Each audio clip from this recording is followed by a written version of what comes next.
I'd like to ask you maybe about the fundamentals of CX, about the fundamentals of customer experience. A lot easier.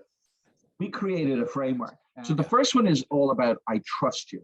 And everybody works on their trust every single day. And this is without doubt the most important of the 6 drivers we have.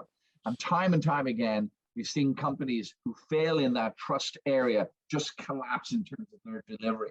The second one is all about you know me. It's about personalization. It's about how does your company understand my needs? And this is an area that's probably the most impactful, not the most important, but most impactful. If you were to focus on one area, it would be around this whole area of personalization, getting to know your customers brilliantly and designing solutions for their needs, not the company's needs.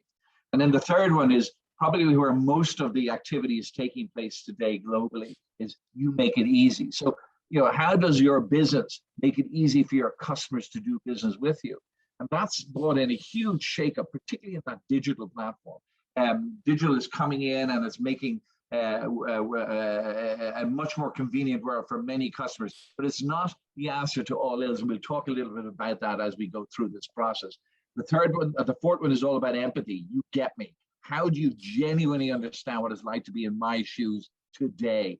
And it's an area that really is difficult to do consistently time and time again.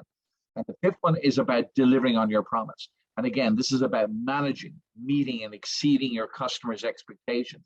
And we've been tracking this particular driver globally over the last number of years, and this is where the biggest failure is right now, is that we overpromise and underdeliver. And that happens in certain sectors more so than others. Retail are actually getting better at it. Telco, off the planet, they're constantly overpromising and underdelivering. So it's some challenges there. And then finally, you have this whole area of fixing things. When something goes wrong, how do you fix that heroically? Because when you fix a problem with a customer, they'll put the phone down and they'll turn around to a colleague and go, "You won't believe what just happened." And it's a wonderful way to create advocacy, because there are not many companies out there that excel in fixing things. So I think it's a very underutilized driver that we have.